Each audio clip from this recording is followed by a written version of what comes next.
Sir please start. అందరికీ నమస్కారం. ఈనాడు మనం మన స్పిరిచువల్ అనాటమీ బుక్ రీడింగ్ 12వ సెషన్లో ఉన్నాం.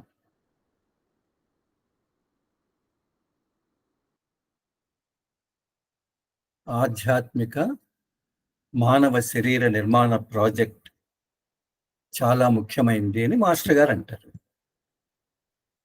స్పిరిచువల్ యాత్ర. ఓకే, ఇది దేనికోసం?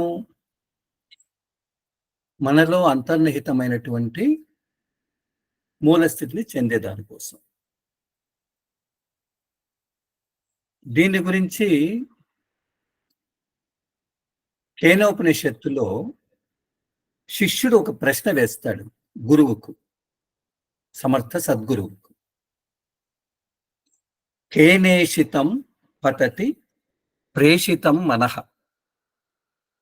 కేన ప్రాణః ప్రథమః ప్రైతియుక్తః, కేనేషితం వాచమిమాం వదంతి చక్షుః స్తోత్రం క ఉ దేవో యునక్తి.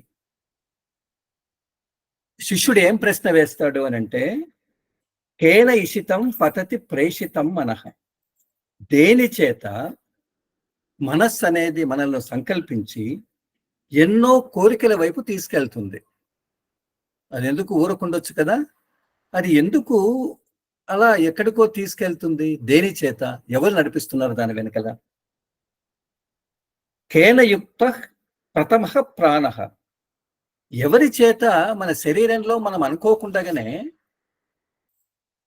వాయువులు, ప్రాణవాయువులు నడుస్తున్నాయి. మనసును ఎవరు నడిపిస్తూ ఉంది? ప్రాణవాయువును ఎవరు నడిపిస్తున్నారు? కేన ఇషితాం వదంతి చక్షుః స్తోత్రం, ఎవరిచే సంకల్పబడి నోరు మాట్లాడుతూ ఉంది? ఎవరి చేత కన్ను, ఎవరు సంకల్పిస్తే కన్ను చూస్తూ ఉంది? కన్ను తన పని తాను చేసుకుంటూ ఉంది. చెవి ఎవరి చేత వినియోగపడుతూ ఉంది? క ప్లస్ ఉ ప్లస్ దేవో యునక్తి. అంటే వీటన్నిటినీ, మన శరీరంలో ఉండేటువంటి అన్ని భాగాలను ఏ దేవుడు, ఈ ఉద్యోగస్తులు కదా వీళ్ళంతా, ఈ పంచ కర్మేంద్రియాలు, పంచ జ్ఞానేంద్రియాలు, పంచ వాయువులు, మన మనస్సు, బుద్ధి, చిత్తం, అహంకారం, దీన్నంతా నడిపించే ఆ రాజు ఎవరు? ఆ దేవుడు ఎవరు అని ఎవరు అడుగుతారు? శిష్యుడు అడుగుతాడు గురువు. సద్గురువు ఈ విధంగా సమాధానం ఇస్తాడు. ఏమని? శ్రోత్రస్య శ్రోత్రం మనసో మనోయత్, వాచోహ వాచం సవు ప్రాణస్య ప్రాణః, చక్షుష చక్షురతి ముచ్యధీరాః, ప్రేత్యా స్మాల్లోకాదమృతా భవంతి అని. అంటే ఆయన ఏమంటాడు అనంటే, సద్గురువు మన లోపల పరబ్రహ్మ ఉంది, మన లోపల కేంద్రం ఉంది, సెంటర్ ఉంది, మూలం ఉంది. అది ఏం చేస్తూ ఉంది? శ్రోత్రస్య శ్రోత్రః, దాన్ని విరాట్ పురుషులను, కేంద్రమును, భూమాను, అది చెవికి చెవిగా ఉన్నది. మనసో మనోయత్, మనస్సును ఆడిస్తూ ఉంది, మనస్సుకు మనస్సుగా ఉంది. వాచోహ వాచం, అది లేకపోతే వాక్కు మాట్లాడలేదు, కాబట్టి వాక్కుకు వాక్కుగా ఉంది. సవు ప్రాణస్య ప్రాణః, అదే ప్రాణానికి ప్రాణము. చక్షుః చక్షుః, అదే నిజంగా చెప్పాలంటే కంటికి కన్ను. కాబట్టి దీని అన్నిటికీ మూలమైన ఒక తత్వం ఉంది కదా, ది సోర్స్ అనేది ఉంది కదా, కేంద్రం అంటాం కదా. దానిని ఎవరు దర్శించగలుగుతారో? ఎవరది? ధీరాహ, ధీరులు, జ్ఞానులు. ఎట్లా గమనించగలుగుతారు? అతిముచ్య అంటే దేహభావాన్ని విడనాడి, దేహం మీద ఉండేటువంటి భావాన్ని విడనాడి ప్రేచ్య అంటే ఎవరైతే త్యాగం చేసుకుని మనం మనలో ఉండే చక్రాలంతా ఎప్పుడైతే దాటుతూ పోతామో అమృత భవతి అని అంటే జనమన్న పరిభ్రమణ చక్రం నుంచి మనం విడువడి మనం అమృతస్యమైనటువంటి ఆ తత్వాన్ని మనం పొందుతాము అనేది మనం ఇక్కడ నేర్చుకోవాలి. అందుకనే మన 13th పాయింట్ సెంటర్ అంటాం కదా, అదే మనం ఇచ్చిన దాంట్లో ఆ బిందువుని గన మనం చేరగలిగితే ఎవ్రీథింగ్ ఇస్ డన్ అనేది దీంట్లో ఉంటే మూలం. ఓకే, మనం ఈనాడు స్పిరిచువల్ అనాటమీలో 22వ పేజీలో ఉన్నాం కదా. ఈ 22వ పేజీలో మనం ఏం చర్చించుకుంటున్నాము? గమ్యం. గమ్యం ఎలా మనకు వస్తుంది అని అంటే మనలో ఉండేటువంటి చైతన్యం వికసితమైతే అనేది మనం చర్చించుకుంటున్నాం. ఓకే,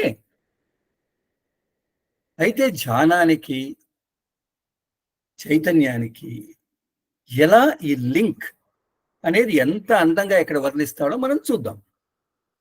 ఇక్కడ ఏం రాస్తాడు అని అంటే మనం ముందుగా చర్చించుకున్నాం, చక్రాల గురించి మాట్లాడుతున్నప్పుడు చాలా మంది మహిమలు మహిమలు లఘుమా ఇవన్నీ మనం చర్చించుకున్నాం. కానీ మన గమ్యం అది కాదు. మన గమ్యం ఏంటి అంటే చైతన్య వికాసం. మనం దేనికోసం ఈ జీవితానికి వచ్చాం? అరే, నా లోపల ఒక హైయెస్ట్ పొటెన్షియల్ ఉంది, నా లోపల ఆత్మీయ తత్వం ఉంది, సో నాలో ఉండేటువంటి అనంత శక్తిని నేను పైకి తెచ్చుకోవాలి. కాబట్టి ఇది ఎలా సాధ్యం? ఆధ్యాత్మిక యాత్ర ద్వారా, స్పిరిచువల్ అనాటమీ ద్వారా ఇది సాధ్యం. కాబట్టి అది రావాలంటే ఏం చేయాలి? మనం మొన్న ఏం చర్చించుకున్నాం? మనము జంతు స్వభావం నుంచి మానవుడుగా మానవీయత దివ్యత్వంగా మారాలని మనం చర్చించుకున్నాం. అయితే ఇది ఎవరికి సాధ్యం అని అంటే మానవ జన్మ వచ్చిన వాళ్ళకు సాధ్యమని కనుక్కున్నాం. ఎందుకు అని అంటే ఇది మనలో ఉండే అత్యున్నతమైనటువంటి హైయెస్ట్ పొటెన్షియల్ ఆత్మీయ స్థితి, లేకపోతే the source of divine light, ఆ కేంద్రీయ స్థితి. ఇవన్నీ దాటుకుంటూ పోయేది నిజంగా మానవునికే ఇచ్చినటువంటి ఒక మహత్తరమైన గిఫ్ట్ అని మనం అనుకున్నాం కదా. అందుకే ఏ జన్మలో ఉన్నా తిరిగి దీంట్లోకి రావాల్సిందే. ఎక్సెప్షన్స్ ఉండొచ్చు. మనం విన్నాం, మేము షాజహాన్పూర్ పోయేటప్పుడు వెళ్ళినప్పుడు అక్కడ బాబూజీ మహారాజ్ ఒక కుక్కకే మోక్షం ఇచ్చాడు. These are all exceptionals. But ఇది నిజంగా చెప్పాలి అంటే నార్మల్ వే అనేది మనం వింటున్నాం. కాబట్టి మనం ఎవాల్వ్ కావాలి, వికసితం కావాలి అని అంటే ఒక మానవునికి మాత్రమే సాధ్యం. అందుకే మన అన్ని పద్ధతుల్లో మనం స్పిరిచువల్ గ్లోబల్ స్పిరిచువల్ మహోత్సవం వెళ్ళావు కదా, అక్కడ ప్రతి ఒక్కరు ఇదే నొక్కి ఒక్కానించారు. ఫస్ట్ మన మానవ శరీరం చాలా ఇంపార్టెంట్. దేహో దేవాలయ ప్రోక్త జీవో దేవ సనాతన అంటారు కదా. కాబట్టి శరీరం సక్రమంగా ఉంటే కదా మనం ముందుకు పోయేదానికి. అందుకే we have to see our body. మనం సరిగా ఉపయోగించుకుంటున్నామా, సరిగా ఉపయోగించుకోవడం లేదా, దీన్ని దుర్వినియోగం చేసుకుంటున్నామా, అబ్యూజ్ చేస్తున్నామా?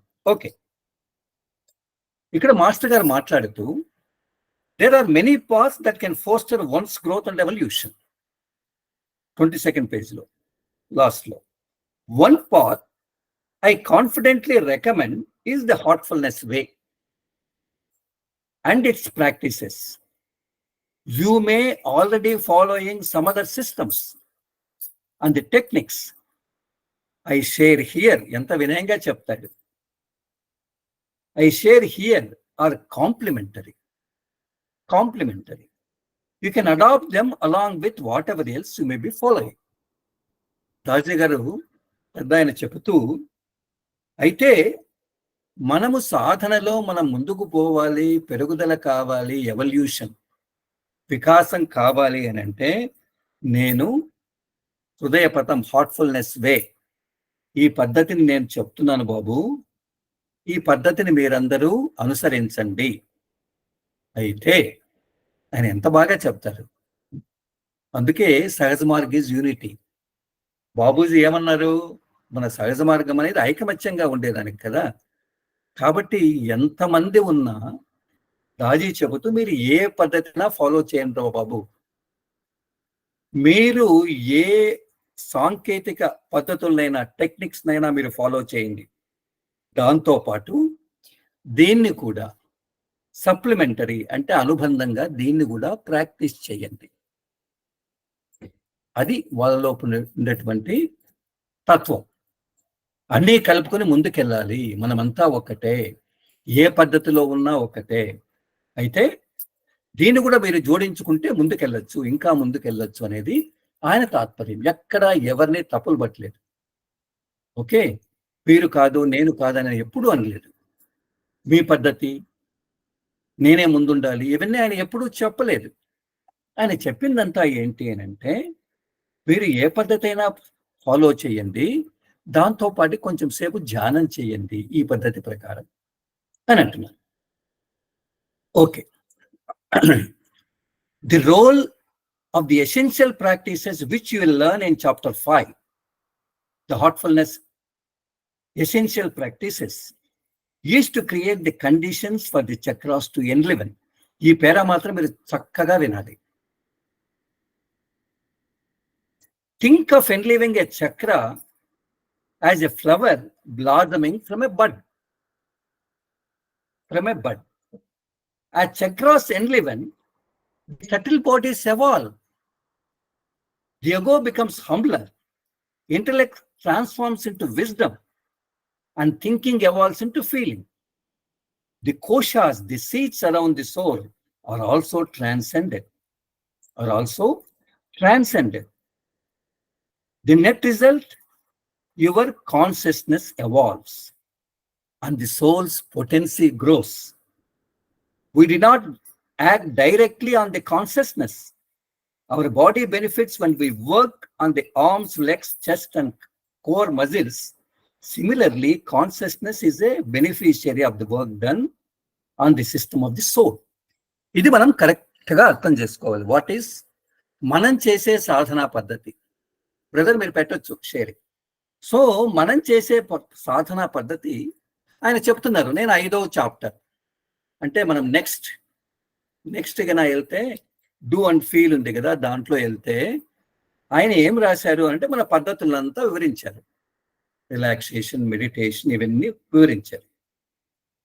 అసలు క్వశ్చన్, హార్ట్ఫుల్నెస్ సాధన ఎందుకు చేయాలి?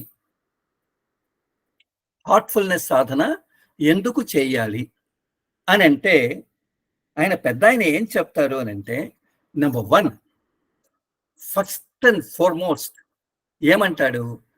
చక్రాలు శుద్ధి అయి ఏవైతే మృతప్రాయంలో ఉన్నాయో అవి సజీవం కావాలి. ఎన్లివెన్, AEIOU అందరికీ తెలుసు కదా, మనమందరం ఓకే కదా AEIO గురించి. ఓకే, దాన్ని పక్కన పెడతాం. సహజ మార్గ పద్ధతిని, ఈ ధ్యాన సాధనను మనం చేస్తే ఏమవుతుంది అని అంటే, చక్రాలు సజీవం కావాలి అని అంటే దానికి ఎటువంటి స్థితులు ఉండాలి? ప్రతి చక్రాలో ఎటువంటి స్థితిని మనము క్రియేట్ చేయాలి? ప్రతి చక్రాలో మనము దాన్ని శుద్ధి చేసి, దాని గురించి బాగా చెప్తారు ఆయన మనం ముందుకు పోయే కొద్దీ. సాలోక్య, సామీప్య, సారూప్య, సాయుజ్య, దట్స్ ఆల్ ఓకే. సో చక్రాలకు కావలసిన స్థితులు చక్రాలకు ఎందుకు కావాలి? టు ఎన్లివెన్. చక్రాలు సజీవంలో ఉండాలి కదా, ఇవి మృతప్రాయంలో ఉన్నాయి కదా. నీలో ఎక్కడ దయ ఉంది, ఎక్కడ శాంతం ఉంది, ఎక్కడ సాహసం ఉంది కదా. కాబట్టి అది రావాలి అంటే ఇంతవరకు they are in dead condition. So you have to enliven. నువ్వు ఎన్లివెన్ చేయాలి అంటే you have to meditate, practices చేయాలి. That is number 1. అది ఆయన చెప్పేది, మనం ఇక్కడ అదే చెప్తున్నాం. Okay. Think of enlivening a chakra as a flower. ఎప్పుడైతే చక్రాలు సజీవంగా వస్తాయో దీన్ని మనం ఎలా చెప్పుకోవచ్చు అని అంటే, ఇంతవరకు చక్రాలు మొగ్గలుగా ఉన్నాయి, బడ్ రూపంలో ఉన్నాయి. ఇవి ఈనాడు అవి వికసిస్తున్నాయి. దాంట్లో ఒక సజీవత వచ్చింది, దాంట్లో ఒక ప్రకాశం వచ్చింది, దాంట్లో శుద్ధమైపోయినాయి అవి అనేది దానితో ఆయన పోలుస్తున్నారు. ఓకే, అంతవరకు బాగానే ఉంది. ఎప్పుడైతే చక్రాలు సజీవమైతే ఏం జరుగుతుంది అని అంటే ఎంత గొప్పగా చెప్తాడు. మనలో ఉండే సూక్ష్మ దేహాలు ఉన్నాయి కదా 4, అవి వికసితమవుతాయి, పరిణామంలో ముందుకొస్తాయి. అని అంటే ఏంటి? అహంకారం తన యొక్క అహాన్ని తగ్గించుకుంటుంది, వినయత అక్కడ డెవలప్ అవుతుంది, వినమ్రత అని అంటున్నాడు. తరువాత బుద్ధి ప్రజ్ఞగా మారుతుంది. దీని గురించి ప్రజ్ఞ అనే దాని గురించి మనం చాలా ముందు సెషన్స్ లో మనం మాట్లాడుతున్నాం. తరువాత ఆలోచన, ఎప్పుడూ ఆలోచన చేసేది అనుభూతిలోకి వస్తుంది. గ్రేట్. దీని ద్వారా ఏమవుతుంది? What is the net result? What is the net profit? మనం బిజినెస్ చేస్తే నెట్ ప్రాఫిట్ ఉండాలి కదా. ధ్యానం చేశాము అని అంటే మనం చివరిగా ఏమి అని అంటే, మన చైతన్యం ఏదైతే లోపల ఉంది కదా అది వికసితమవుతుంది. ఎప్పుడైతే ఇవన్నీ వికసితమవుతాయో ఏమవుతుంది? ఆత్మ యొక్క పొటెన్సీ, ఆత్మ యొక్క శక్తి, పొటెన్సీ అని అంటాం కదా, శక్తి అనేది మెల్లగా పెరగడం ప్రారంభిస్తుంది. ఎంత గొప్పగా చెప్తున్నాడు అంటే, ఇక్కడ అర్థం ఏమి? మనము అరే నా చైతన్యం సరిలేదు, నా చైతన్య స్థితి సరిలేదు, కాబట్టి నేను చైతన్య స్థితి మీద ఏదో నేను వర్క్ చేయాలి, అలా కాన్షియస్ ఎవాల్వ్మెంట్ కాదు. మాస్టర్ గారు చెప్తూ ఆ విధంగా చైతన్య వికాసము కాదు. ఉదాహరణ చెప్తూ, ఎప్పుడైతే నీవు ఎక్సర్సైజ్ చేస్తావో అంటే చేతులెత్తడం, కాళ్ళను కదపడం, చెస్ట్లో గాలిని పీల్చుకోవడం, కోర్ మజిల్స్ ఉన్నాయి కదా, దీన్నంతా ముందుకు వెనక్కు ఎన్నో ఎక్సర్సైజెస్, యోగా ఇవన్నీ కన్నా చేస్తే ఏమవుతుంది? శరీరం చాలా బాగుంటుంది, అవునా కాదా? Our body benefits. శరీరం సుఖవంతంగా ఉంటుంది, ఆనందంగా ఉంటుంది, మనకు నొప్పి అనిపించదు, ఆ రోజు చాలా బాగుంటుంది కదా, ఆరోగ్యాన్ని మనం మెయింటైన్ చేసినట్టు. అదే విధంగా ఎప్పుడైతే అసలు ఈ చాప్టర్ ఏంటి? సోల్ అండ్ ఇట్స్ సిస్టమ్స్ కదా, ఆత్మ దాని యొక్క వ్యవస్థలు ఎప్పుడైతే మనం పని చేయడం ప్రారంభిస్తామో అప్పుడు చివరికి ప్రయోజనాన్ని పొందేదేంటి? కాన్షియస్నెస్, చైతన్య వికాసం. అదే కదా మాస్టర్ గారు ఎప్పుడూ చెప్తూ ఉంటారు, చైతన్యం అనేది చిన్న పొరగా ఉందిరా బాబు, దీన్ని సబ్ కాన్షియస్, సూపర్ కాన్షియస్. కాబట్టి మన సూపర్ కాన్షియస్ అది చైతన్యాన్ని మనం విస్తారం చేయాలి, సబ్ కాన్షియస్ ఉపచైతన్యాన్ని మనం విస్తారం చేయాలి. అప్పుడు మాత్రమే మన యొక్క పురోగతి, మన యొక్క ట్రాన్స్ఫర్మేషన్ జరుగుతుంది అనేది. కాబట్టి ఇక్కడ మనకు టోటల్గా మనకు అర్థమవుతుందా? ఇంకొక తూరు అనుకుంటాం, టైం వేస్ట్ అయినా పర్వాలేదు. ఏంటి అని అంటే, ఎప్పుడైతే నీవు ధ్యానం చేస్తే ఏమవుతాయి? కొన్ని స్థితులు డెవలప్ అవుతాయి. దేనికోసం? మన యొక్క చక్రాలు సజీవమయ్యేటందుకు. ఓకే, దీన్ని ఎట్లా అనుకోవచ్చు అని అంటాడంటే, ఎట్లయితే మొగ్గగా ఉండేటువంటి ఆ చక్రాలు ఫ్లవరింగ్ అవుతాయి, వికసితం అవుతాయి అంటాడు. ఎప్పుడైతే చక్రాలు సజీవమవుతాయో మనలో ఉండే సూక్ష్మ శరీరాలు మనస్సు, బుద్ధి, అహంకారం, చిత్తం. అహం ఏమవుతుంది? ప్రేమగా, హంబుల్, వినమ్రతగా అది తయారవుతుంది. బుద్ధి ఏమవుతుంది? ప్రజ్ఞ. మనస్సు నిజంగా చెప్పాలి అనంటే ఆలోచించే మనస్సు అనుభూతిలోకి వెళ్తుంది. దీని ద్వారా ఏమవుతుంది? చైతన్యం ఉంది కదా, అది వికసిస్తుంది. ఎప్పుడైతే చైతన్య వికాసం జరుగుతుందో ఆత్మ యొక్క పొటెన్సీ గ్రోస్. కాబట్టి ఎంత అయినా ఒక లైన్గా, ఒక మెథాడికల్గా ఇచ్చారు.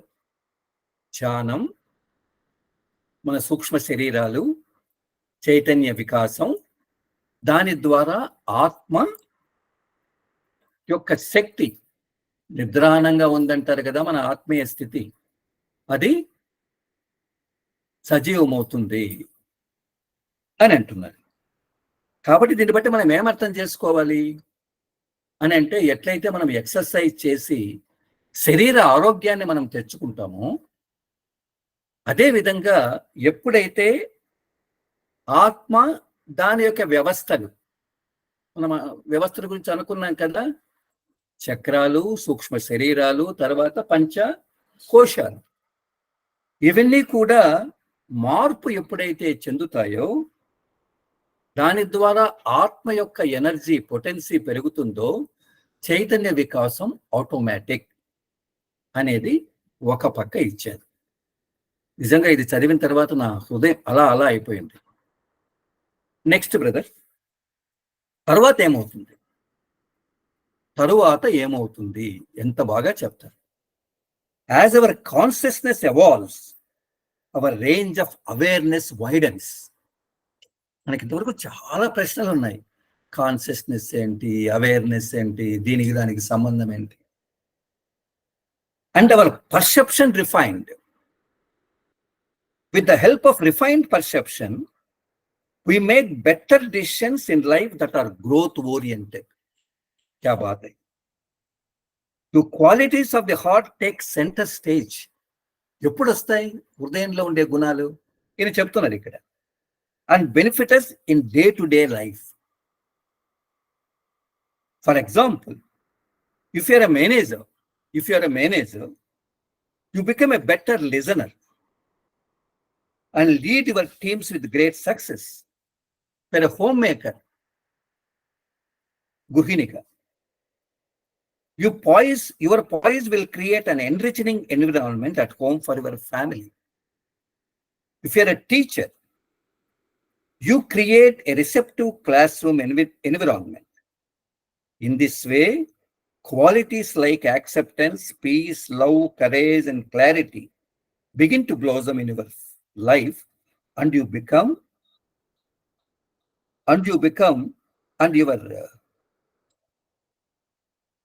your life is testified, and you become testified. అంటే ఏమి? ఇంతవరకు చైతన్య తత్వాన్ని గురించి మనం నేర్చుకున్నాం. ఫస్ట్ చక్రాలు, దాని ద్వారా చక్రాలు ఎప్పుడైతే సజీవమవుతాయో మనలో ఉండే సూక్ష్మ శరీరాలు, ఇవన్నీ కూడా కదా, దీని ద్వారా చైతన్య వికాసం, ఆత్మ, ఇవన్నీ ఓకే. అయితే ఆయన చెబుతూ, ఎప్పుడైతే చైతన్యము ఎన్లివెన్స్ అవుతుందో, ఎవాల్వ్ అవుతుందో, అంటే వికాసం చెందుతుందో, ఏం జరుగుతుంది మన లోపల? ఏం జరుగుతుంది? మనము అది 23 పాయింట్స్ ఉన్నాయి కదా, అవగాహన, ది అవేర్నెస్ ఉంది కదా, అది పెద్దదవుతూ వస్తుంది. ఎప్పుడు? ఇవన్నీ ఉన్నప్పుడు బేస్ సాధన చేస్తూ ఉంటే మన అవగాహన అనేది వైడెన్స్. అందుకే మాస్టర్ గారు ఎంత క్లుప్తంగా చెప్పారు. అసలు కాన్షియస్నెస్ అనేది ఒక పెద్ద టాపిక్ ఒకప్పుడు, అదేదో చాలా గొప్ప రహస్యమైంది. కానీ దాజీ గారు ది గ్రోత్ ఆఫ్ కాన్షియస్నెస్, లేకపోతే the evolvement of consciousness depends upon the proportionate to the widening of the awareness అంటాడు. కాబట్టి ఇక్కడ ఏమంటున్నాడు, ఎప్పుడైతే మీ చైతన్యము వికసితమవుతూ ఉందో, వికాసం చెందుతూ ఉందో, అప్పుడు మీ లోపల ఉండే అవగాహన రేంజ్, అవగాహన ఇప్పుడు కొద్దిగా ఉంది, ఆ రేంజ్ అనేది వైడెన్స్ పెరుగుతుంది అని అంటున్నాడు. సరే, దాని ద్వారా ఏం జరుగుతుంది? మన యొక్క దృక్కోణం, మన చూసే చూపు, అంటే మనం బయట ఉండే పరిస్థితులను మనం ఎలా ఆకలింపు చేసుకుంటున్నాము, ఎటువంటి దృక్కోణంతో చూస్తున్నాము అని. అంటే అదేదో చెప్తూ ఉంటారు కదా, పచ్చకామెరలు వచ్చిన వాడు అలానే చూస్తాడు, డిఫరెంట్ టైప్స్ ఆఫ్ ఏమంటాం అద్దాలు పెట్టుకుంటే కలర్ అద్దాలు, ఆ విధంగా చూస్తాడు. కాబట్టి అవన్నీ తీసేసి ఒరిజినల్ గా మనం ఆత్మీయ తత్వంలో ఉండి, మెడిటేటివ్ స్టేట్ లో ఉండి మనం ఎలా చూడగలం అని అంటే అర్థం ఏంటి? మన పర్సెప్షన్ ఈజ్ రిఫైన్డ్, మన యొక్క దృక్కోణం అనేది చాలా పరిశుద్ధం అవుతుంది. కొన్ని విషయాలు చూస్తూ ఉంటాం, వాడు ఏదో పరిగెత్తుకుంటూ వస్తాడు మనవాడు, అరే మనం ఏమనుకుంటాం, అరే వేడవాడు ఏమైనా కొట్టినాడేమో అనుకుంటాం. కాబట్టి వాడు పక్కన ఉంటే మనం చెంప దెబ్బేస్తాం. నిజంగా చెప్పాలి అని అంటే మనవాడు చెప్తాడు, లేదు నాన్న తప్పు వాడు చేశాడు, వాడుగా చేసింది నేను చేశాను అంటాడు. అంటే పర్సెప్షన్. కాబట్టి మన యొక్క దృక్కోణం అనేది రిఫైన్ అవుతుంది. ఎప్పుడైతే మన యొక్క దృక్కోణము శుద్ధి అవుతుందో అప్పుడు ఏం జరుగుతుంది? మన జీవితంలో మనము గ్రోత్ ఓరియంటెడ్, ముందుకు పోయేదానికి కావలసిన నిర్ణయాలను మనము చేస్తాం. అందుకే మాస్టర్ అనేవారు, ఈ ఓవర్సీస్ యుఎస్ నుంచి ఎంతో మంది అభ్యాసులు వచ్చి ఇక్కడ కనహాలో స్టే చేస్తాము, మేము ఇక్కడే ఉంటాము, మేము ఉద్యోగాలకు వెళ్ళము అని అంటే ఆయన ఏమనేవారు, no it is not meant for this. మీరు ఇక్కడ మీకు అర్థం ఇంకొకటి, మీరు ఇక్కడ ధ్యానం చేశారు అని అంటే ధ్యానము ద్వారా పొందినటువంటి రిఫైన్ పర్సెప్షన్, దృక్కోణాన్ని మీరు పోయి ఆఫీస్లో మీరు ఇంప్లిమెంట్ చేయండి. మీ యొక్క నిర్ణయాలు ఎలా ఉంటాయో చూడండి, మీరు చేసే నిర్ణయాలు అంత బాగా ఉంటాయని అంటారు. అదే రాస్తారైనా. మనం జీవితంలో ముందుకు పోయేదానికి, ఒక్కొక్క మన జీవితానికి సంబంధించి చుట్టూ ఉండే పరిస్థితులను ముందుకు తీసుకుని పోయేదానికి మనము సరైన నిర్ణయాలను, బెటర్ అంటే చాలా మంచి నిర్ణయాలను తీసుకుంటాం. నిజంగా చెప్పాలంటే డెసిషన్లోనే కదా, నిర్ణయించడంలోనే కదా మనం ఎలా చేస్తే ఎలా ముందుకెళ్తాం, ఏ ఉద్యోగం తీసుకుంటే ఎలా ముందుకెళ్తాం. సో ఆ హృదయంలో తట్టాలి కదా. సో ఆ రిఫైన్డ్, ఆ పర్సెప్షన్ అనేది, దృక్కోణం అనేది మనల్ని సరైన నిర్ణయాలు, గ్రోత్ ఓరియంటెడ్, పురోగతికి సంబంధించిన నిర్ణయాలు చేస్తాయి. అప్పుడు ఏమవుతుంది అంటే, నిజంగా అప్పుడు ఏం మార్పులు వస్తాయంటే, మన హృదయంలో ఉండేటువంటి, అంటే మనసు పక్కకెళ్ళి హృదయం సెంటర్ స్టేజ్కి వస్తుంది అంటాడు. సీట్ ఎవరు ఆక్యుపై చేస్తారు? హృదయ నివాసి. హృదయం ఆక్యుపై చేస్తుందట, హృదయం సీట్లో కూర్చుందట. ఎప్పుడైతే హృదయం గుడ్ సీట్లో కూర్చుంటుందో మనకన్నీ మంచి ఫలితాలే. మనసు నిర్ణయిస్తే ఇంకొక విధంగా ఉంటుంది. హృదయం మనకి ఎన్నో చెప్తూ ఉంది, కానీ దాన్ని వినం కదా. కానీ ఇప్పుడు హృదయం పైకి వచ్చి మనల్ని వినేటట్టు చేస్తుంది. ఎట్లా అని అంటే ఎగ్జాంపుల్ ఇస్తున్నాడు. ఉదాహరణకు మీరు మేనేజర్ అనుకో, మీరు ఇవన్నీ చేస్తూ వస్తే మీరు, అరే నీ దగ్గర 40 మంది ఉన్ని, 50 మంది ఉన్ని కంపెనీలో, ఇంకా 100 మంది ఉన్ని, వాళ్ళు చెప్పేదంతా కూడా నీవు బాగా వింటావు, మంచి శ్రోతగా తయారవుతావు. ఇది ఫస్ట్. నిజంగా చెప్పాలంటే మనం వినం, వేరేవాడు చెప్పడం ముందే టక్కన అనేస్తాం కదా. కాబట్టి మంచి శ్రోతగా అవుతాము. దాని ద్వారా మన టీమ్స్ ఏదైతే ఉన్నాయో, మన గ్రూప్, మన కంపెనీలో ఉండే బృందాలంతా ఉన్నాయి కదా, మనం వీటన్నిటిలో నిజంగా సక్సెస్ తీసుకుని పోయడానికి మనం ప్రయత్నం చేస్తాం. మేనేజ్మెంట్ లెసన్స్లో ఇవి చెప్తారో లేదో కానీ నిజంగా చెప్పాలి అంటే ఇన్ ఎ వే ఒక తూరిగా ఆలోచిస్తే స్పిరిచువల్ అనాటమీ ప్రాజెక్ట్ అనేది ఒక భగవంతుని కోసమే కాదు, మన దైనందిన జీవితంలో మనం ఎటువంటి మంచి నిర్ణయాలు ఇవ్వాలి, మనం ఎలా ముందుకు తీసుకెళ్ళాలి అనేది ఇక్కడ మనకు కనపడుతుంది. ఇంకా ఏమంటారు, సపోజ్ నువ్వు ఇంటి ఇల్లాలనుకో, నీవు ఎంత ప్రశాంతత, ఎంత శిష్టత, ఎంత ప్రశాంతత కనుక్కొని ఉండి నీవు ఇంటిని మేనేజ్ చేస్తావు. వంటలో కానీ, పిల్లలను డీల్ చేయడంలో కానీ, వాతావరణంలో ఎటువంటి యాంబియన్స్ తెచ్చుకునేదానికి కానీ నీవు ఇంటి వాతావరణాన్ని సుసంపన్నం చేస్తావు. కుటుంబంలో నువ్వు తలమానికంగా ఉంటావు. అందుకే ఇంటికి దీపం ఇల్లాలు అని అంటారు. ఏ ఇల్లాలు? ఈ ఇల్లాలు. కాబట్టి ఏ ఇల్లాలైనా ఇంటికి దీపంగా తయారు కావాలి అని అంటే తర్వాత ఆయన చెబుతూ, సపోజ్ నువ్వు టీచర్ అనుకో, ఉపాధ్యాయునివి, ఉపాధ్యాయుడో ప్రొఫెసరో లేకపోతే ఇంకొకటో, ఏమవుతుంది class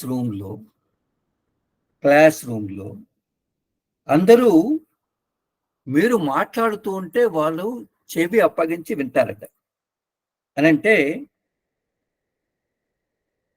వినేటటువంటి receptive classroom learning environment అంటే మనము చెప్పేది వాళ్ళ లోపలికి తీసుకొని దాన్ని అధ్యయనం చేసి ముందుకు పోయే వాతావరణాన్ని క్రియేట్ చేస్తూ ఉంటాడు. ఎంత గొప్పగా ఉంది అసలు. అంటే నేను డిగ్రీ చదివేటప్పుడు నిజంగా మీరు కూడా ఎన్నో క్లాసులు అంతా వెళ్తూ ఉంటారు. కొందరు టీచర్స్ చెప్తూ ఉంటే అంత బాగుంటుంది. ఒక తెలుగు మాస్టర్ ఉండేవారు, ఎంత అందంగా చెప్పేవారు. ఇంగ్లీష్ ఆయన ఉండేవారు, షేక్స్పియర్ దాని గురించి చెప్పేవారు.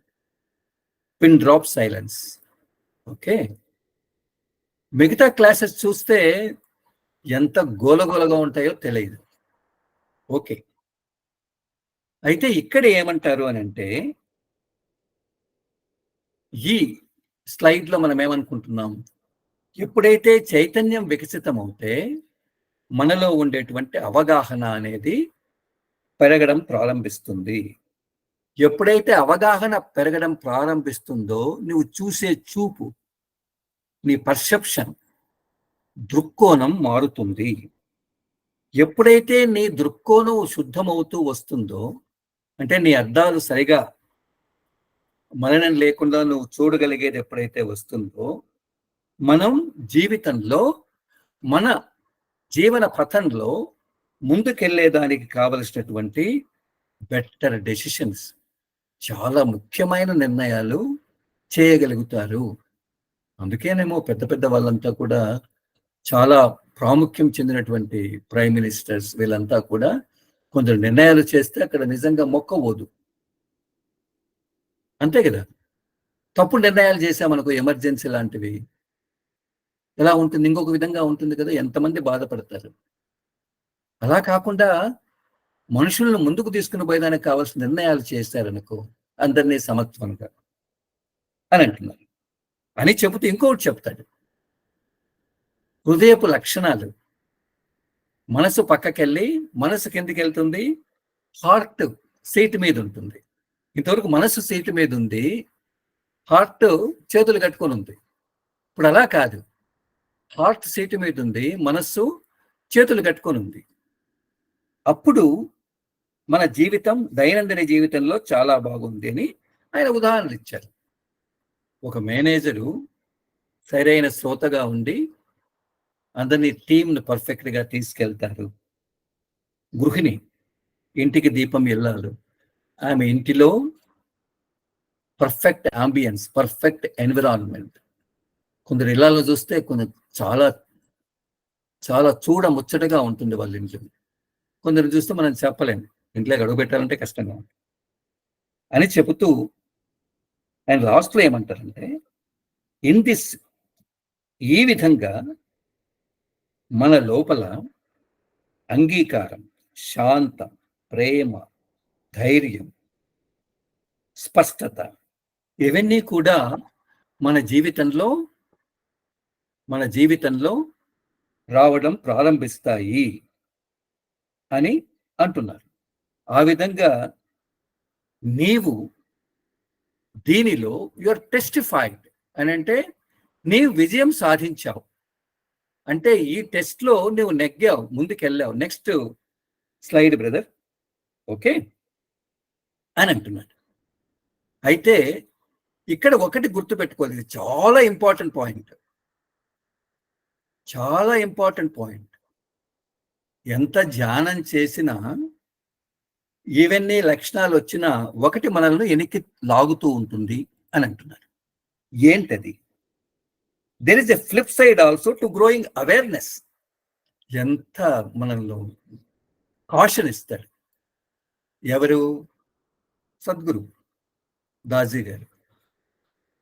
అదేంటో చూద్దాం. We start seeing everything as it without veils. ఎంత సమస్య. We come face to face with everything within us. We see the beauty and the ugliness. We see the opposites and the paradoxes. We see the summit and the abyss within. చాలా జాగ్రత్తగా వినండి. It can be overwhelming to confront our innermost thoughts and experiences. And it is one of the reasons why people don't like to meditate. It is one of the reasons why many people don't want to meditate. It is story of mirror, mirror on the wall. మనం విన్నాం కదా కథ. When something ugly shows up, breaking the mirror won't help. It is not the fault of the mirror. It is not the fault of the one's consciousness. ఇది మనం సరిగా అర్థం చేసుకోవాలి. మనం ఎందుకు ముందుకు పోవడం లేదు అనేది. ఎందుకంటే ఇది చాలా మంది ప్రశ్నిస్తూ ఉంటారు, మేము ధ్యానం చేస్తున్నాం సార్ కానీ పక్కకి వెళ్తున్నాం అని అంటే, ఆయన ఇక్కడ చెబుతూ నీ లోపల ఎక్కడ చైతన్య వికాసం అవుతుంది, బానే ఉంది. నీ లోపల అవగాహన కూడా పెరుగుతూ ఉంటుంది.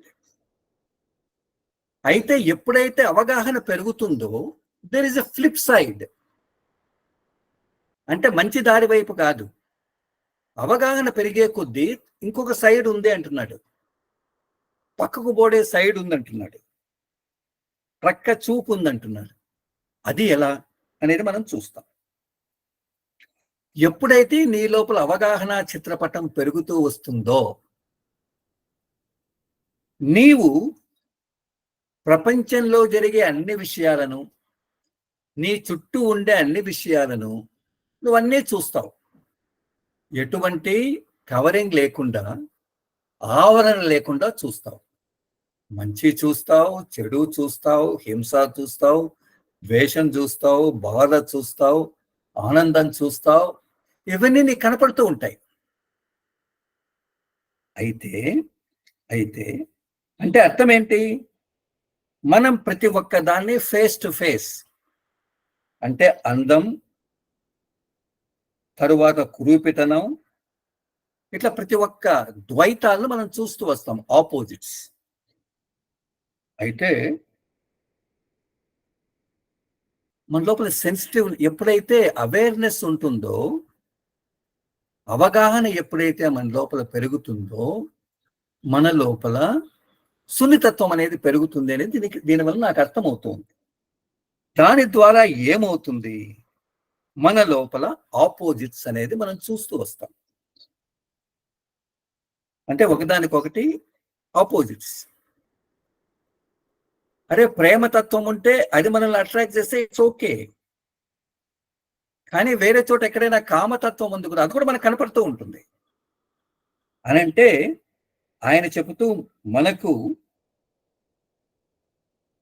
we see the summit and the abyss within.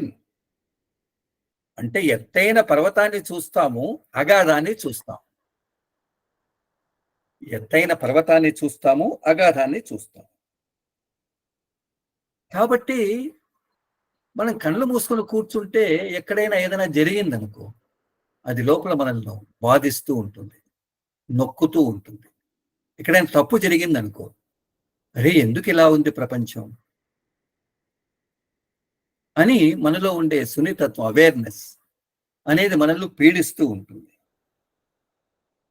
అందుకే చాలా మంది ధ్యానం చేయరు ఈ కారణం వలన. నా దగ్గరికి ఎవరో ఒక సిట్టింగ్ తీసుకోవాలని ఒక అభ్యాసి వచ్చారు. ఫస్ట్ సిట్టింగ్ కూర్చోబెట్టాను, సిట్టింగ్ ఇచ్చాను. ఆ అబ్బాయి కళ్ళు మూసుకున్నాడు. 10 నిమిషాలు కూర్చున్నాడు, నుంచి లేచి వెళ్ళిపోయాడు. ఏం బాబు? లేదండి, ఏమో కనపడుతున్నాయి. ఎవరు మామూలుగా కొత్తగా వచ్చిన అభ్యాసి. అదే మన అభ్యాసులను గనం పరిశీలిస్తే ఎంతో మంది అభ్యాసీస్ వస్తూ ఉంటారు కదా. ఒక్కొక్కరితో మాట్లాడేటప్పుడు మనం గన పరిశీలిస్తే, ఏంటండి అర్థమే కాలేదు, ప్రపంచంలో జరిగే ప్రతి ఒక్కటి నన్ను అఫెక్ట్ చేస్తూ ఉంది, నన్ను బాధిస్తూ ఉంది అని అంటే అర్థం ఏంటి? ఆ అర్థం ఏంటో మనం ఇక్కడ తెలుసుకుందాం. దీనికి ఆయన ఒక ఎగ్జాంపుల్ ఇస్తున్నాడు. మనం మొన్ననే స్నో వైట్ స్టోరీ చూసాం కదా, 7 డ్వార్ఫ్స్. అక్కడ ఒక మంత్రగతి దగ్గర ఒక అద్దం ఉన్నింది కదా,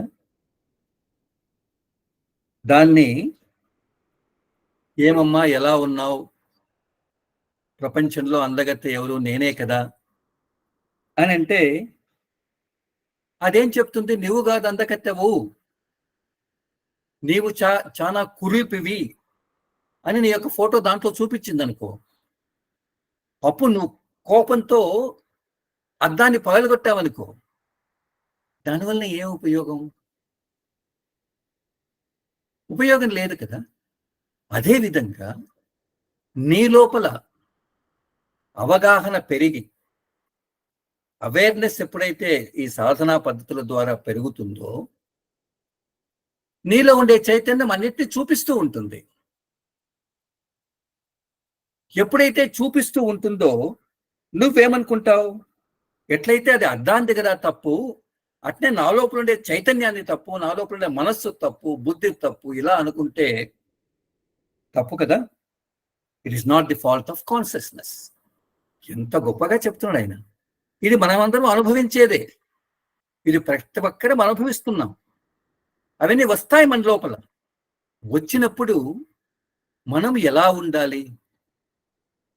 వచ్చినప్పుడు మనం ఒక జాగరూకతతో, ఒక అవేర్నెస్తో, అక్కడ కూడా మన యొక్క అవగాహన, ఇది ఇలా ఉంది అని మనం ఒక విట్నెస్గా, ఇది కాదు బ్రదర్, ఒక విట్నెస్గా మనము చూసే తత్వంగా మనం వస్తే ఇవన్నీ ఆటోమేటిక్గా సెట్ అవుతుంది. కాబట్టి నేను ఈనాడు మాట్లాడే ఈ పేర మనందరికీ వర్తిస్తుంది. ఈ పేరాలో ఏం చెప్తున్నాడు?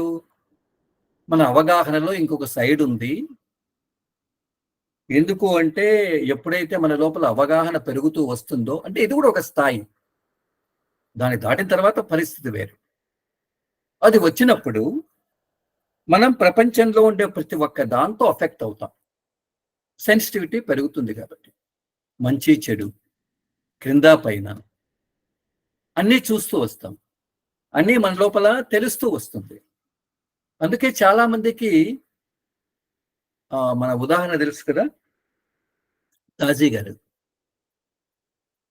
దాజీ గారి దగ్గరికి ఒక ఫారిన్ లేడీ, నేను చెప్పానేమో తెలియదు, వస్తే ఆమె ఇనిషియేషన్ తీసుకునింది, సిట్టింగ్స్ ఇచ్చారు.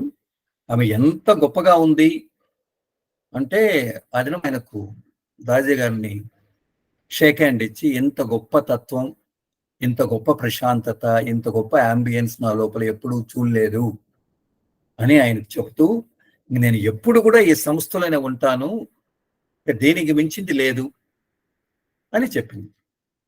అని చెప్తే దాజీ అన్నారు, కరెక్టేనమ్మా, నువ్వు చెప్పేది చాలా బాగుంది. నీవు చేయాల్సిన పని ఏంటి అంటే, ఈ దినము నీకు వచ్చిన స్థితిని నీ డైరీలో రాయి, తర్వాత చూద్దాం, 1 సంవత్సరం తర్వాతను, 2 ఏళ్ళ తర్వాత అని అన్నారు.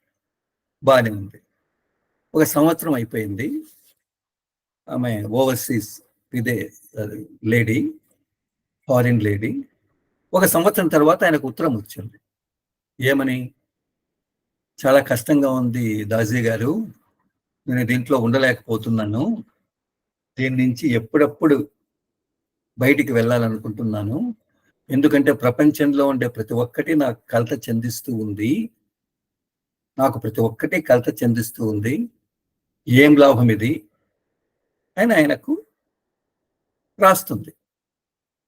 ఆయన ఇమ్మీడియట్ గా రిప్లై ఇస్తాడు. ఏమని? నువ్వు ఆ దినం చెప్పావు కదమ్మా, ఇంత గొప్ప సంస్థ, ఇంత గొప్ప ఆనంద స్థితి, ఈ సహజ మార్గం నేను వదిలిపెట్టను, హార్ట్ఫుల్నెస్ నేను వదిలిపెట్టను అని అన్నావు కదా, ఇది నువ్వు హార్ట్ఫుల్నెస్ ఎందుకు వదిలిపెట్టాలనుకుంటున్నావు అని అంటే, అరే నీ లోపల కళ్ళు మూసుకుంటే నీ లోపల చైతన్యం ఏదైతే కాన్షియస్నెస్ ఉందో ఇవన్నీ చూపిస్తూ ఉంది. ఇవన్నీ చూపిస్తూ ఉంటే ఎవరిది తప్పు? లోపలుండే మనస్సు తప్ప, లోపలుండే చైతన్య స్థితి తప్ప కాదు. అది నీకు ఎరుకపరుస్తూ ఉంది. ఎరుకపరిచేటప్పుడు అరే నా స్థితి బాగలేదు అని ఇక్కడి నుంచి బయటికి రావాలంటే ఎట్లా? అదే దాజీ గారు చెబుతూ ఎప్పుడైతే ఒకటో పాయింట్ నుంచి రెండో బిందువుకు పోయినప్పుడు ఎప్పుడెప్పుడు ఈ సంస్థను వదిలిపోవాలనా అని ఉంటుందట. ఒకటో బిందువు నుంచి రెండో బిందువు. కాబట్టి అక్కడ కొంచెం అభ్యాసి జాగ్రత్తగా ఉండాలి, చుట్టూ ఉండే వాళ్ళు ధైర్యం చెప్పాలి, ప్రశిక్షకుడు లేకపోతే తోదర సత్సంగీయులు ఆయన లోపల ఈ అవగాహన కల్పించాలి అని చెప్తారు. ఓకే, ఇంకా దాజీ గారు చెప్తూ, దాజీ గారికి ఎంతోమంది ప్రశ్నలు వేస్తారు. నా స్థితి బాగలేదు, నా కండిషన్ బాగలేదు అంటే కండిషన్ ఆయన అంటారంటే ఇది కండిషన్ బాగలేకపోతే మీరు మొత్తం పోయినట్లేనా? ఇన్ని రోజులుగా మనం సాధన చేస్తున్నాం కదా, అదంతా ఎక్కడికి వెళ్ళింది? అలా కాదు నాన్న, ఈరోజు నీకు వేరే భావన వచ్చింది, కోప భావనే వచ్చింది, కామ భావనే వచ్చింది, లేకపోతే ఇంకొక భావన వచ్చింది, దీని ద్వారా నీ కండిషన్ అనేది తగ్గదు. కాబట్టి అక్కడ మనం ఎంత ఏమంటాం, ఎంత జాగ్రత్తగా ఉండాలి, ఎంత కాషియస్ గా ఉండాలి. లేదు నా లోపల ఈ మరణ భావాలంతా ఉన్నాయి. ఎస్, ఎన్విరాన్మెంట్, నీలో ఉండే సెన్సిటివిటీ, సూక్ష్మత దీన్నంతా అఫెక్ట్ చేస్తుంది కదా. అఫెక్ట్ చేసినప్పుడు నువ్వు జాగ్రత్తగా ఉండాలి కదా. ప్రశిక్షణ సెమినార్లో అదే చెప్తూ ఉంటారు వాళ్ళు. మీరు మీ స్థితిని పెంపొందించుకోండి, మీ లోపల మీ స్థితిని, మీ కండిషన్. బయట వచ్చే స్థితి ఏదైతే నీ మనస్సును చెడగొడుతూ ఉంటుందో దానికి మించిన స్థాయిలో మనం ఉండాలి. Should be like a witness. పరిస్థితిని మార్చలేం కదా, చుట్టూ ఎదురుగా ఏదైనా కామభావనో క్రోధభావనో ఏదైనా ఉంటే పరిస్థితిని మార్చలేం కదా, దాన్ని మనం చూస్తూ ఉంటే ఆటోమేటిక్గా వెళ్ళిపోతుంది కదా. కాబట్టి అంటే నేను కొంచెం గట్టిగా చెప్తున్నానేమో, సాధనలో మనం ముందుకెళ్ళాలి అని అంటే మన పరిస్థితి ఎలా ఉండాలి? ధీరాహ, అదే కదా మనం కేనోపనిషత్తులో ధీరాహ, ధీరునికే ఇది సాధ్యం. ధీరుడు, it is meant for the Lions. బాబుది చెప్పేవారు అప్పుడు, సహజ Marg is meant for the Lions. మన లోపల ఎంతమంది లయన్స్ ఉన్నాం తెలియదు, నన్ను నేను అనుకుంటున్నాను. ఓకే, ఇది మనం అర్థం చేసుకోవాల్సింది. కాబట్టి లాస్ట్ సెంటెన్స్ మనము అండర్లైన్ చేసుకోవాలి. అరే నేను బాగా నా యొక్క అందం సరిలేదు, నేను కురూపిగా ఉన్నాను అని అద్దాన్ని పగలగొడితే ఏం ఉపయోగం? అద్దం నీ పరిస్థితిని తెలియజేస్తుంది కదా. అట్లనే చైతన్య స్థితిలో నీ చైతన్యంలో ఇవన్నీ కనపడుతున్నాయి అని అంటే అర్థం ఏంటి? అది నీకు కనపడుతూ ఉంది కాబట్టి నీవు ఎందుకు ఒక సాక్షి భావనతో ఇవన్నీ నాది కాదు అనుకుని మనం ముందుకు పోకూడదు అనేది దీంట్లో తాత్పర్యం. Okay, once you anchor in the heart, brother ఇక్కడ స్టాప్ చేయండి బ్రదర్, ఇది ఈ sharing. Once you anchor in the heart and embark on the spiritual anatomy project, you tap in to the abundant resources of the heart. ఇక్కడ మనం ఎలా తప్పించుకోవాలి అనే దానికోసం ఇక్కడ ఉపాయం ఇచ్చాడు. Courage, strength and tenacity begins to develop. The moment we are ready to change, all of nature's forces come together to help us transform. In the process, we become the extended hands of Mother Nature. Not that she needs our help, but she likes to see her children like her limitless. The Spiritual Anatomy project takes you from the finite to the infinite, from the ephemeral to the eternal, and from limited consciousness to the limitless absolute. Descent. ఎంతో గొప్పగా ఇస్తాడు ఆయన చెబుతూ, ఎప్పుడైతే మనము సాధన చేసి మన హృదయాన్ని ఎప్పుడైతే మనం పట్టుకుంటామో, యాంకర్ లంగరేస్తామో, మనము ఈ ఆధ్యాత్మిక అనాటమీలో ఎప్పుడైతే మనం మన యొక్క యాత్ర స్టార్ట్ చేసి ముందుకు పోవడం ప్రారంభిస్తామో, ఏం జరుగుతుంది? హృదయంలో అనంతమైన సంపదలు వస్తాయంటాడు, వనరులు వస్తాయంటాడు. ఏం వనరులు వస్తాయి? ధైర్యం. లోపల మనసు ఏమి చెప్పినా, చైతన్య స్థితి ఏమి చెప్పినా మన లోపల ధైర్యం, తరువాత శక్తి, ఒక దృఢత్వం, ఇవన్నీ వస్తాయంటున్నాడు. ఏమైనా కానివ్వండి, నేను మారాలి అని ఎప్పుడైతే మన లోపల ఆ భావం జాగృతమవుతుందో, నేను మారేదానికి నేను రెడీగా ఉన్నాను, సంసిద్ధమవుతాను అని ఎప్పుడైతే నేను అనుకుంటావో, ప్రకృతిలో ఉండే అన్ని శక్తులు నీ లోపల పరివర్తన చెందేదానికి నీకు సహాయం చేస్తాయి అని చెబుతూ, ఈ పద్ధతిలో ప్రకృతి మాతే నీకు సహకరిస్తుంది అంటున్నాడు. ఒకటి కాదు, రెండు కాదు, మూడు వనరులు కాదు, ప్రకృతి మాతే నీకు సహకరిస్తుంది. నీవు ప్రకృతి మాతకు నిజంగా చెప్పాలి అని అంటే, ఆమెకు ఎన్నో చేతులుంటే సహస్రపాణ్యం అంటాం కదా, నువ్వు ఇంకొక చేతిగా తయారవుతావు. అంటే అర్థం ఏంటి? ఆమెకు మన సహాయం అవసరం లేదు ప్రకృతి మాతకు. అయితే తల్లి బిడ్డను ఎలా కావాలనుకుంటుంది?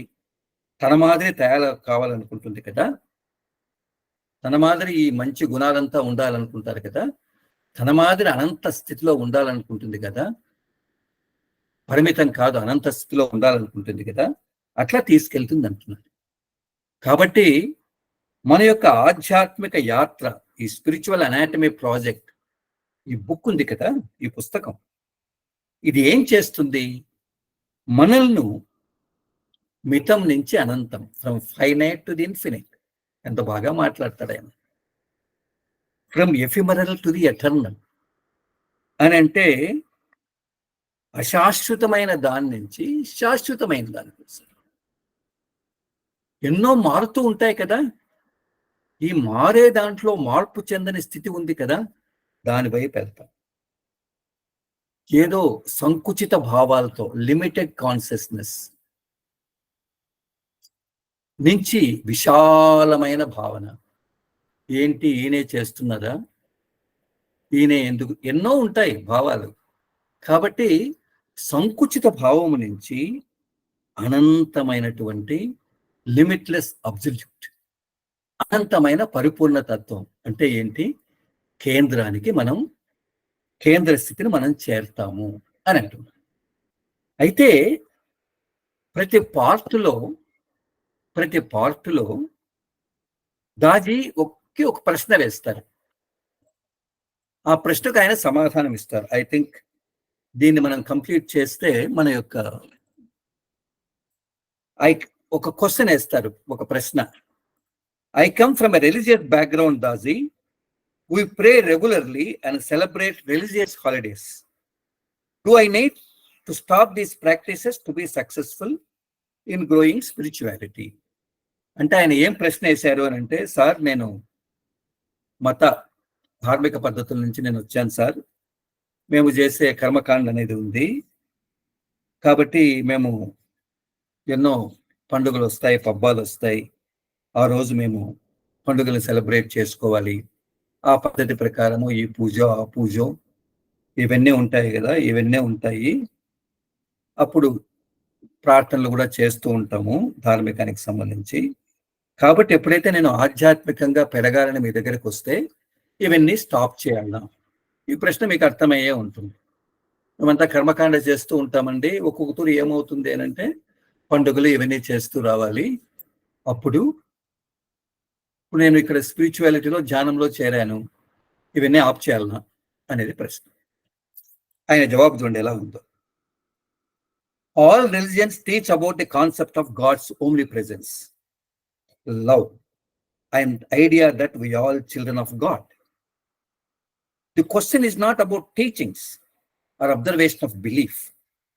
The question is about the experience. Religions teach and spirituality helps you experience those teachings firsthand. Do we feel the presence of higher power? ఎంత గొప్పగా చెప్తాడు. నువ్వు ఏం చేసినా do we feel the presence of higher power? Do we feel universal love? Do we truly love in the depths of our hearts that we are a part of something much grandeur? ఎంత గొప్ప. ఆయన ఏమంటున్నాడు, ఏ మతం చూసినా ఏ ధర్మంలో ఉన్నా ప్రతి మతం ప్రతి ధర్మం ఏం చెప్తుంది, భగవంతుడు సర్వవ్యాపి. తెలుసు కదా, భగవంతుడు ప్రేమ స్వరూపి, మనమంతా భగవంతుని యొక్క పిల్లలం, ఇవి నేర్పిస్తుంది.